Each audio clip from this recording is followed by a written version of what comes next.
অবশেষে অপেক্ষার অবসান। সরকারি কর্মকর্তা কর্মচারীদের ভাগ্য নির্ধারণে নতুন পে কমিশন গঠিত হয়েছে। সরকারি কর্মকর্তা কর্মচারীদের নতুন বেতন কাঠামো নির্ধারণের জন্য পে কমিশন গঠন করা হয়েছে। এই তথ্য জানিয়েছে প্রধান উপদেষ্টার প্রেস উইং। কিন্তু কি থাকছে এই নতুন কমিশনে? বাড়বে কি বেতন? কমবে কি বৈষম্য?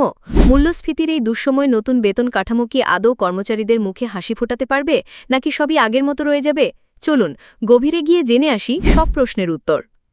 আপনার কষ্টার্জিত টাকা কি মাস শেষ হওয়ার আগেই ফুরিয়ে যাচ্ছে? লাগামহীন দ্রব্যমূল্যের বাজারে হিমশিম খাচ্ছেন? যদি আপনার উত্তর হ্যাঁ হয়, তবে আপনি একা নন।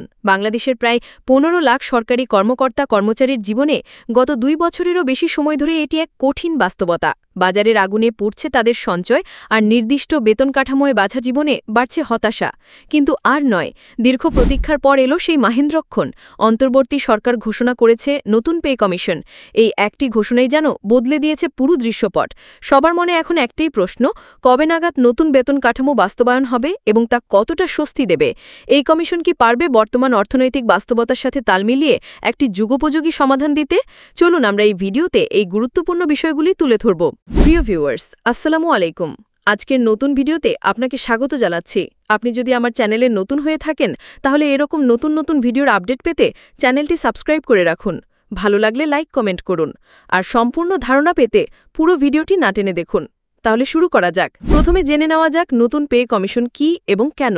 গত 24 জুলাই 2025 বৃহস্পতিবার প্রধান উপদেষ্টা অধ্যাপক মোহাম্মদ ইউনুসের সভাপতিত্বে অন্তর্বর্তী সরকারের উপদেষ্টা পরিষদের সভায় সরকারি কর্মকর্তা কর্মচারীদের জন্য একটি নতুন বেতন কাঠামো নির্ধারণের লক্ষ্যে পে কমিশন গঠনের সিদ্ধান্ত গৃহীত হয়।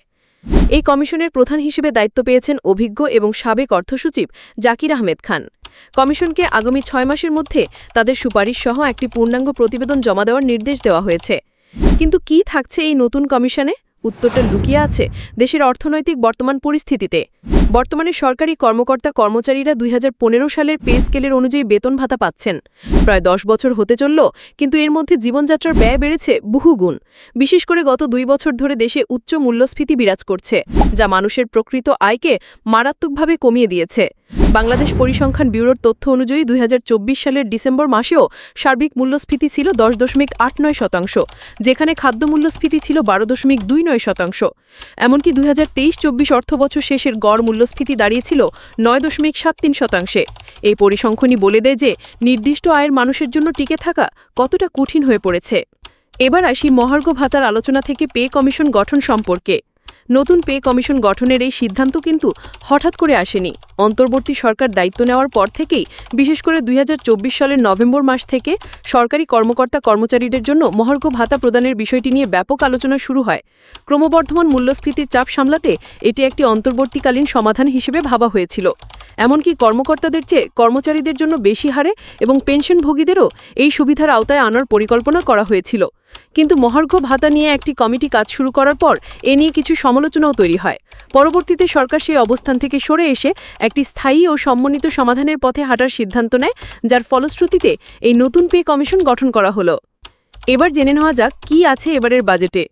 অন্তর্বর্তী সরকারের সদিচ্ছার প্রতিফলন দেখা যায় চলতি 2025-26 অর্থবছরের বাজেটেও। অর্থ উপদেষ্টা সালেহুদ্দিন আহমেদ আগেই সরকারি কর্মকর্তা কর্মচারীদের জন্য বিশেষ সুবিধা দেওয়ার কথা জানিয়েছিলেন। বাজেট সংক্ষিপ্তসার অনুযায়ী এই অর্থবছরে সরকারি কর্মকর্তাদের বেতনের জন্য 13,483 কোটি এবং কর্মচারীদের বেতনের জন্য 30,048 কোটি টাকা বরাদ্দ রাখা হয়েছে। ভাতা বাবদ বরাদ্দ রয়েছে আরও 41,153 কোটি টাকা, অর্থাৎ বেতন ও ভাতা মিলিয়ে মোট বরাদ্দ 84,680 কোটি টাকা, যা গত অর্থবছরের চেয়ে 1,707 কোটি টাকা বেশি। এই বর্ধিত বরাদ্দ নতুন বেতন কাঠামোর বাস্তবায়নের পথকে সুগম করবে বলে আশা করা হচ্ছে। এবার আমরা জানব স্বাস্থ্য খাত ও অন্যান্য ক্যাডারে বিশেষ নজর কেন দেওয়া হচ্ছে সে বিষয়ে।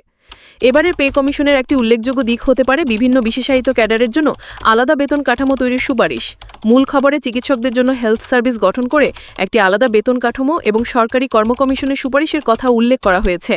এটি বাস্তবায়িত হলে স্বাস্থ্যসেবার সাথে জড়িতদের দীর্ঘদিনের একটি দাবি পূরণ হবে এবং অন্যান্য বিশেষায়িত পেশার ক্ষেত্রেও একটি ধরনের সমাধানের দরজা খুলে যেতে পারে। এটি সার্বিকভাবে সরকারি সেবার মান বৃদ্ধিতে একটি যুগান্তকারী পদক্ষেপ হিসেবে বিবেচিত হতে পারে। সাবেক অর্থসচিব জাকির আহমেদ খানের নেতৃত্বে নতুন এই পে কমিশন এখন কাজ শুরু করতে যাচ্ছে। আগামী 6 মাস তাদের জন্য অত্যন্ত গুরুত্বপূর্ণ। প্রায় 15 লাখ সরকারি চাকুরিজীবী ও তাদের পরিবারের ভবিষ্যৎ অনেকাংশেই কমিশনের প্রতিবেদনের উপর নির্ভরশীল। তাদের সামনে চ্যালেঞ্জ অনেক। একদিকে মূল্যস্ফীতির সাথে সামঞ্জস্য রেখে বাস্তবমূলক বেতন কাঠামো সুপারিশ করা, অন্যদিকে সরকারের আর্থিক ক্ষমতার বিষয়টিও মাথায় রাখা। এই কমিশন কি পারবে একটি ভারসাম্যপূর্ণ ও সকলের কাছে গ্রহণযোগ্য বেতন কাঠামো উপহার দিতে? আগামী 6 মাস পরেই তার উত্তর মিলবে। আমরা এই বিষয়টির উপর কড়া নজর রাখব এবং সর্বশেষ তথ্য আপনাদের সামনে তুলে ধরব। আপনারা কি মনে করেন, নতুন পে কমিশন কি সরকারি কর্মকর্তা কর্মচারীদের প্রত্যাশা পূরণ করতে পারবে? আপনার মূল্যবান মতামত নিচের কমেন্ট বক্সে জানান। ভিডিওটি ভালো লাগলে লাইক করুন এবং বন্ধুদের সাথে শেয়ার করতে ভুলবেন না। ধন্যবাদ।